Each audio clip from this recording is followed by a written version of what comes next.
Step away from the mega hold hairspray. Drop the teasing comb.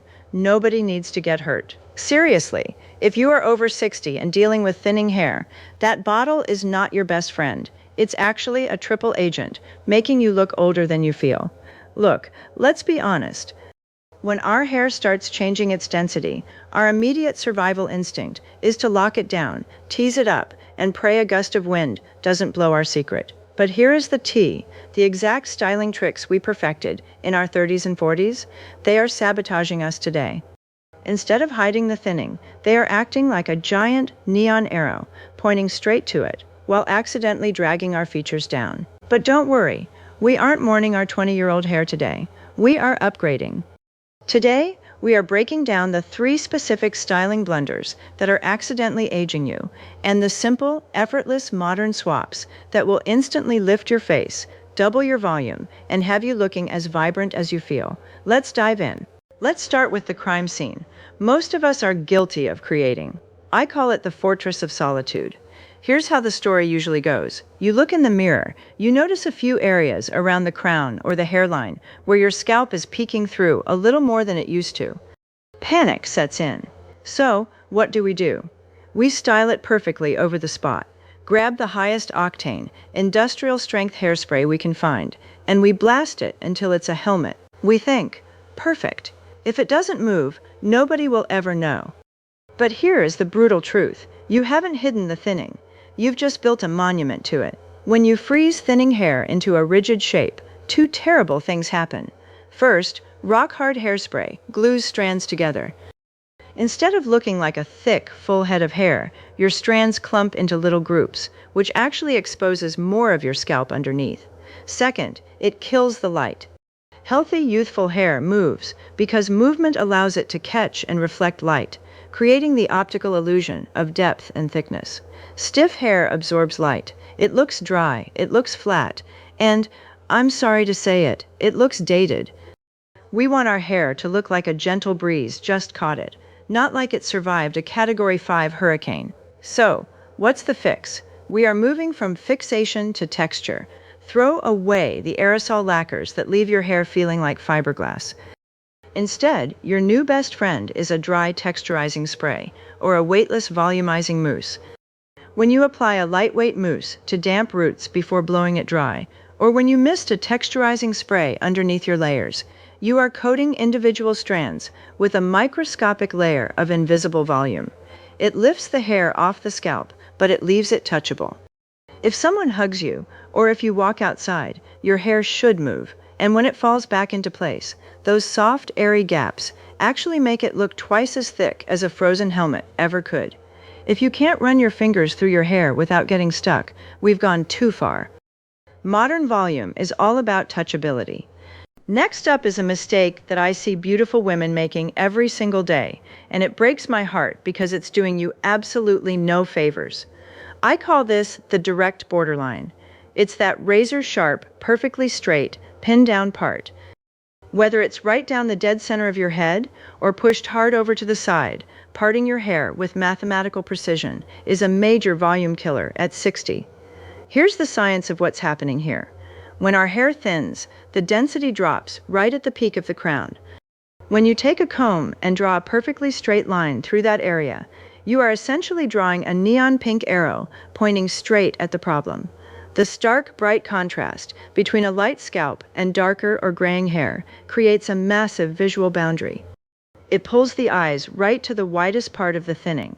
But even worse, a sharp, straight line creates symmetry that pulls the viewer's eye downward.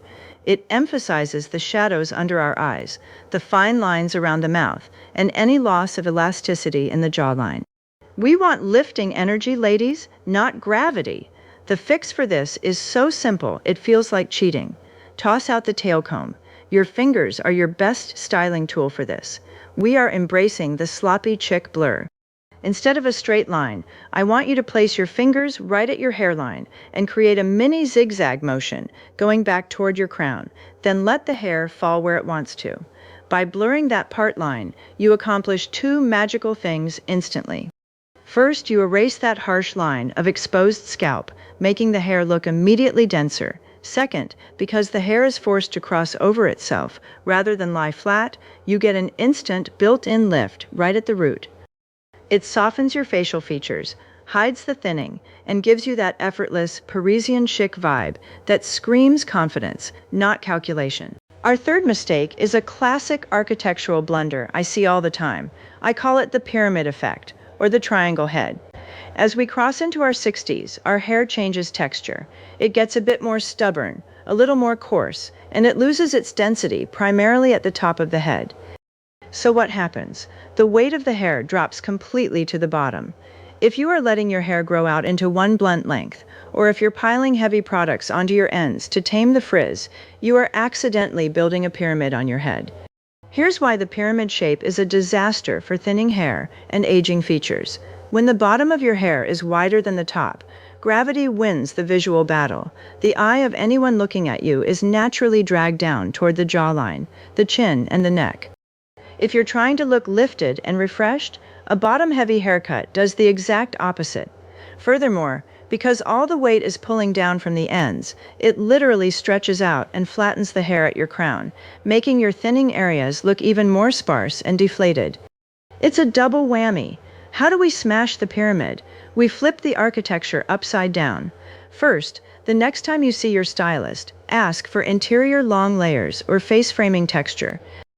You don't want a shag cut from the 70s, just subtle, hidden layers that take the heavy bulk off the bottom and give the top of your hair something to bounce off of. Second, we need to change how we apply our hair products. Most people pump their styling creams or oils into their hands and slap them right onto the top and sides of their hair. Stop doing that. Use the back to front rule. Rub the product into your hands and start applying it at the back of your head, near the nape of your neck, working it through the mid-lengths. Only use whatever tiny microscopic residue is left on your palms to gently smooth down the baby hairs around your face and crown. This keeps the ends hydrated, but leaves the roots weightless and free to defy gravity. All right, because you stuck around with me, it's time for your reward. This is my absolute favorite secret weapon. It is the ultimate optical illusion for thinning hair, and it takes exactly 10 seconds. We are talking about scalp shadowing. Think about it. Why does thinning hair actually look thinning? It's not just the fewer strands. It's the high contrast glare of your bright white scalp reflecting the light through your hair. It creates a silhouette that screams sparse. To fix this, you don't need a miracle hair growth serum. You just need a little bit of math and contrast control. Take a matte powder that perfectly matches your root shade. Gray, blonde, brunette, whatever you rock, and lightly dust it directly onto the scalp along your blurred part line or around your temples. Look at that, instant density. By reducing that bright contrast, your hair visually doubles in thickness, on camera and in person. It's like a filter for your scalp, and nobody will ever know it's there unless they get a magnifying glass. It's quick, it's inexpensive, and it is an absolute game changer for your confidence. At the end of the day, ladies, here is the real truth.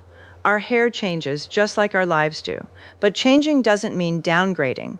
Thinning hair isn't a flaw you need to anxiously hide under a mountain of hairspray or a severe, rigid style.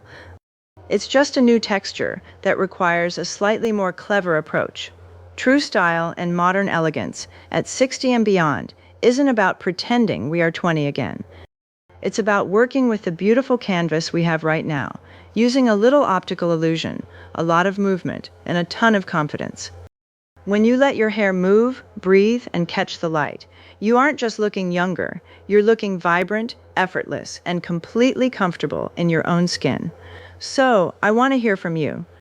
Which of these 3 mistakes are you going to banish from your bathroom tomorrow morning? Are you tossing out the heavy hairspray, blurring that straight line, or flipping your product routine back to front? Let me know in the comments below. I read every single one, and our community has the best advice. If you found these tips helpful and you want to keep rewriting the rules of mature fashion and beauty with me, hit that subscribe button, give this video a thumbs up, and share it with a girlfriend who deserves to feel fabulous this week. Thank you so much for watching, keep shining, and I will see you in the very next video. Bye for now.